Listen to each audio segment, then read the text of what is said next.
When it comes to the California wildfires, we're unfortunately still going to be seeing some fire growth throughout the day today, but I'm happy to say the next 3 to 5 days are honestly looking great. Weather conditions will be improving and our fires should be looking a lot better by the end of the weekend. So that's some of the information we'll be diving into throughout the course of this video. As always, if you're short on time or you're only interested in one of the fires, you can click down to the time bar below to go directly into the fire that you want to hear about. With that being said, the first few minutes here, I'm going to give a general overview of the California wildfire situation that really affects all of our individual fires, so I'd suggest listening to the next few minutes. Now we'll start by looking at the satellite imagery, where honestly, things aren't looking too good right now. We have a large amount of smoke being produced by the Castle Fire and the Creek Fire, as well as the August complex up here in Northern California. Now, I do expect this fire growth to continue throughout the day today as temperatures remain warm and the air remains dry. In the extended forecast, though, things are looking great, so let's just dive into some of our most important weather variables. Like we do in every video, we're going to dive into temperature, winds, and humidity because these are the three factors that play the biggest role when it comes to wildfire growth. And throughout the day today, temperatures are still looking warm. We're still in the high 80s to mid 90s in some places, and that will allow some fire growth to continue. Now, with that being said, last week, these temperatures were around 105 degrees, so it's certainly not going to be as bad as last week, but temperature-wise, we still could see some influence on our fires. Now, the good news starts coming tomorrow, and then it's going to continue throughout the week, as tomorrow we're going to be more in the 70s and low 80s, then working into Friday, we could be in the 60s and 70s, and then Saturday, we might even be in the 50s and 60s. So today is looking like the last real warm day, and then after that, the temperatures are going to significantly plummet throughout the weekend. So temperature-wise, things are looking great, especially come Saturday and Sunday. Now, when it comes to wind gusts, this is kind of a similar story to the temperatures. We do still have some strong winds, 25 to 30 miles per hour, especially around the Creek and Castle Fire down here throughout the day today. But again, nowhere near as extreme as the conditions last week, where we even had 70 mile per hour wind gusts in some places. Now, if we go to Thursday afternoon, I will point out that the areas seeing these 25 to 30 mile per hour wind gusts will actually be expanding. We'll get them up by the North Complex and the Glass Fire here. But again, not nearly as bad as last week. So after hearing that, I basically just said temperature and winds are relatively moderate. That isn't the reason our fires are still so active right now. I believe the main reason our fires are so active right now has to do with this extremely dry air that's sitting over basically the entire state of California. You can see right now humidity is at 10%, and that's significant because it's 10 in the morning and we have 10% humidity, where that typically should be around 50 to 60% since it's so cool outside. So this is what's leading to our fire growth, and really we're in the low teens, possibly single digits throughout the afternoon hours today, and that will lead to more fire growth, especially with the Creek, Castle, and August complex fires. Now, we do have some good news though.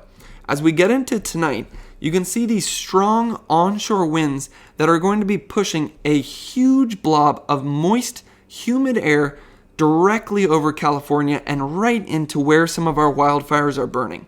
This is honestly some of the best news I've seen in possibly a month and a half, as this extremely humid air, possibly 100% in some places, will significantly calm our fires down and really help our firefighters get some good suppression and containment on the fires still actively burning.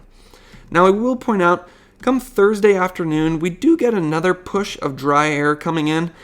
Not as dry as the air we see right now, and certainly not as dry as last week when some weather stations were showing 3% humidity. Absolutely unheard of.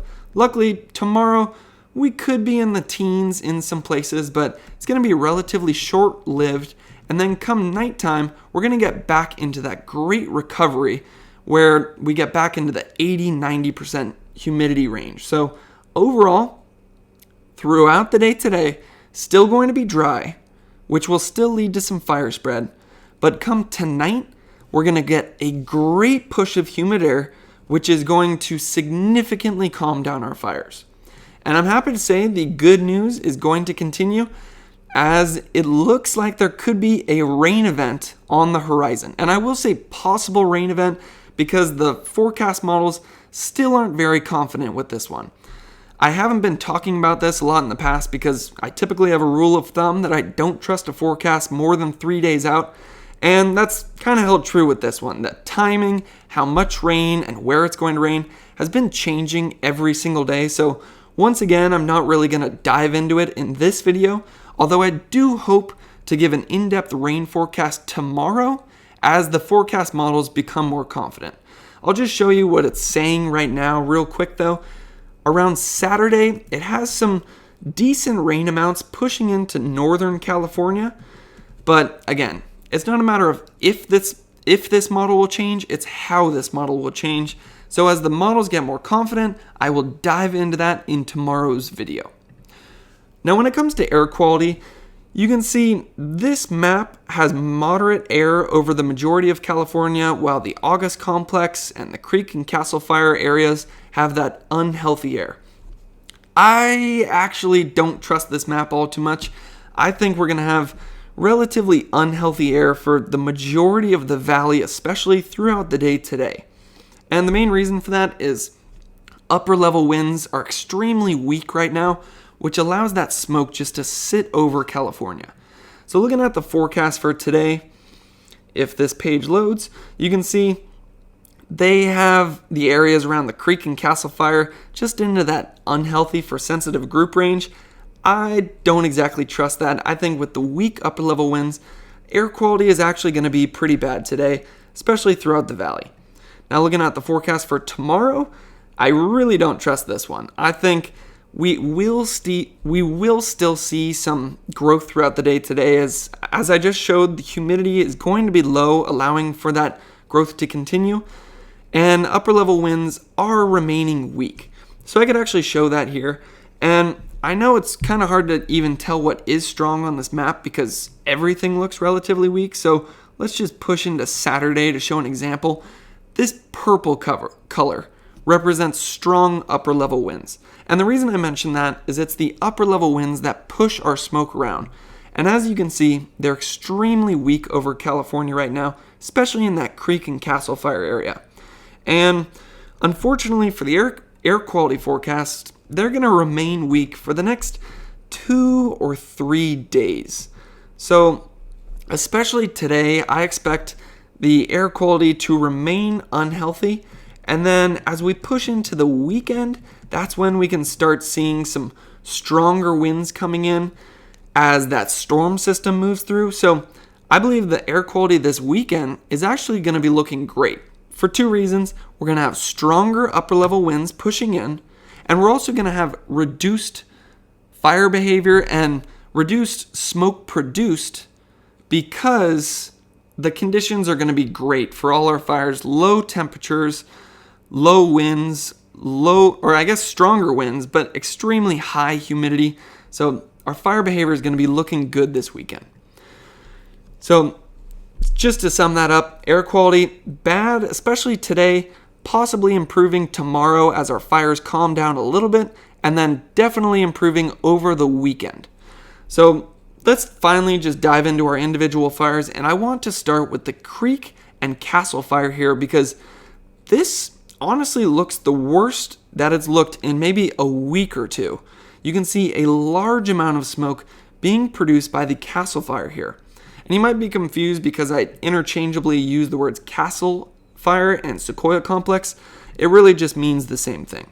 So if we actually go in to look at this fire, you can see the northern edge is actually looking more active than it was yesterday, as well as this little northern point right here that could possibly combine with this fire in the next couple of days. So the main reason for this, one, there's a lot of dry air, there's critically dry fuels in this region, and its steep topography. So those things add together to really create some rapid fire growth that unfortunately will be continuing throughout the day today as that air remains dry. Now, when it comes to the numbers for the Castle Fire, we're up to over 160,000 acres, officially putting it on the top 20 largest California wildfires of all time list. Now, when it comes to percent contained, we're up to 65%. And like I said, I do expect this one to continue to keep burning throughout the day today. Now, I also am not feeling too good about the Creek Fire throughout the day today, as we have a large amount of smoke being produced by this fire right now. And just like the Castle Fire, this one's actually looking more active than it has in possibly the last 2 weeks, especially on this eastern finger here, where you can see a large amount of hotspots, really looking a lot worse than it was showing up yesterday. When it comes to the overall fire, southern edge remains completely calm, so that's at least some good news there. That's where we do have some good containment. But again, it's this western edge, this northern edge, and this eastern finger that do still see this fire growth, and actually more fire growth than we've seen in the past. Now, I will say both this eastern edge and this northern edge are starting to push into some rockier terrain, so I do expect these to calm down as they move into that rockier terrain and there's less vegetation to fuel the fire. One other thing, right in this area, that's where the Lions Fire previously burnt out a lot of this vegetation in 2018, so that's why we see the reduced fire behavior right there. Now, looking at the Wharf S-Fire wildfire model, this is one of the best wildfire models in the world. It pairs the fire below with the winds above. We can see what this model is expecting this fire to do over the next 24 to 48 hours. And you'll really notice not a lot of these sides look like they're actually increasing all that much. And that's kind of been the story with the Creek Fire for the last week or two. It hasn't been real rapid growth, it's just been extremely steady. There's critically dry fuels, steep terrain, and the air has remained dry, some moderate wind gusts around 25 miles per hour. So that has allowed this fire to just continually burn for really a month now. And unfortunately, I do expect that eastern edge to continue to grow throughout the day today. So one thing I like to do, just go back to where the fire perimeter is right now, and then take a good look at that. We'll look at what this model is predicting will happen in the next 48 hours. Okay, so it has it in the exact same regions, western edge, northern edge, and eastern finger. It'll be interesting to watch this one throughout the day today as the air does remain dry. So when it comes to the numbers for the Creek Fire, we are up to 326,000 acres. And one thing I will point out, this was updated last night. And it looks extremely active this morning. So I believe when this page gets updated, that number could be jumping up to maybe 330,000 acres. When it comes to containment, we are at 49%. But the majority of that is in that southern region. Looking at this map here, the red lines represent where it's uncontained, and you can see it's basically uncontained throughout the entire northern section of this fire, and especially in those areas where we do still see the active fire growth. You can also see where the Lions Fire burned right there, so it's interesting to see how the Creek Fire just stops right when there's less vegetation for continued fire growth. Pretty interesting to see that there. Now when it comes to the forecast, we're looking about 20 degrees cooler than last week, so temperature-wise, things aren't too bad, and there's going to be that cooling trend that I was talking about earlier, possibly getting into the 60s on Sunday. Like I said, though, what's been fueling this continued fire growth is that dry air, and fortunately, this looks like it will be getting at least a little bit better throughout the next 48 hours. This has really been the big story with the Creek Fire, though. This humidity graph has remained completely flat for the last month. So that just allows steady fire growth 24 hours a day. So just to sum up the Creek Fire, I believe we will still see some active growth today, but things should be looking up by the end of the week. Now, the next fires I want to talk about are the August complex and the Zogg Fire here. Main reason I want to talk about this next is the August complex is looking extremely... It looks like there's a lot of smoke being produced right now. It looks extremely active. That's the word I was looking for there. And we can actually look at it on the fire perimeter and hotspot map. If we come up here, there's actually some bad news with this one. In the past, this southern edge was completely quiet. They were just working on mop-up, patrolling the perimeter for hotspots, and you can see that one area has actually started to flare up again. And then in the more northern section of this fire, you can see it's extremely active and in numerous places. We got the northern edge here, northeastern, this central island, and then also this western edge here that are all burning. So that's significant because they're not going to be able to just attack one area with all their resources. They're going to have to spread those resources relatively thin because there's a lot of separate fires going on.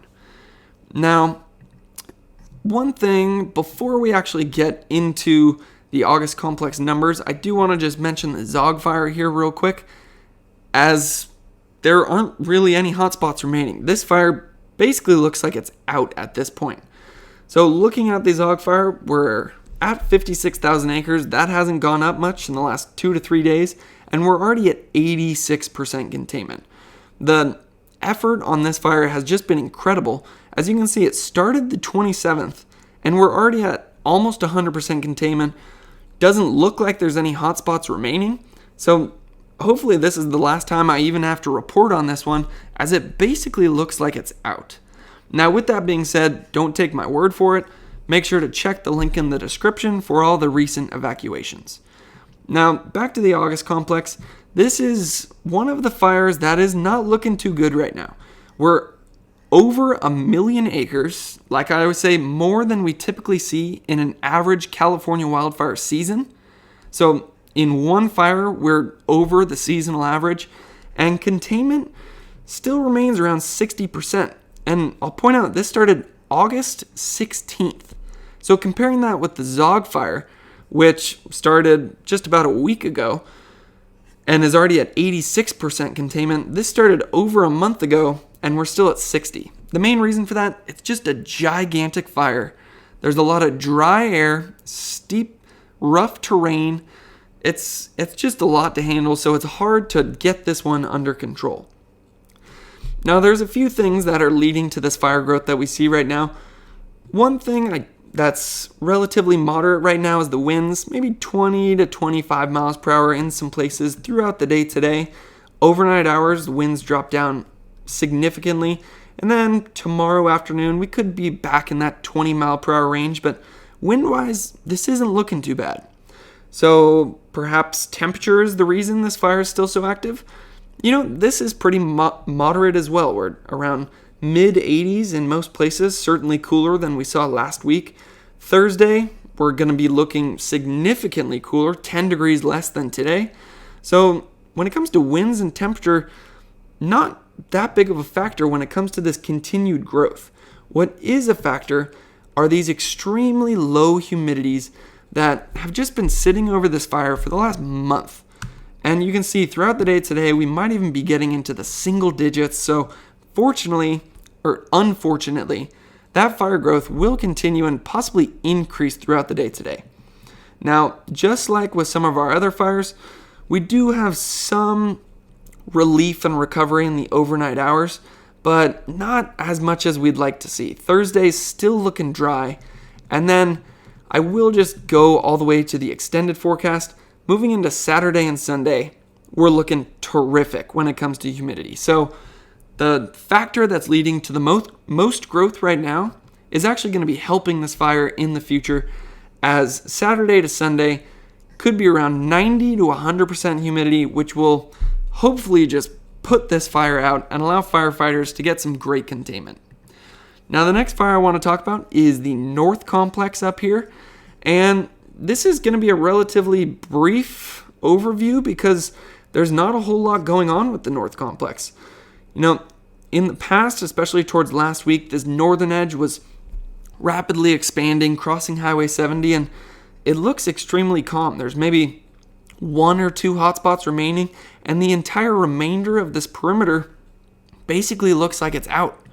So there's not a whole lot going on here. I'm hoping to see this one completely out by the end of the week.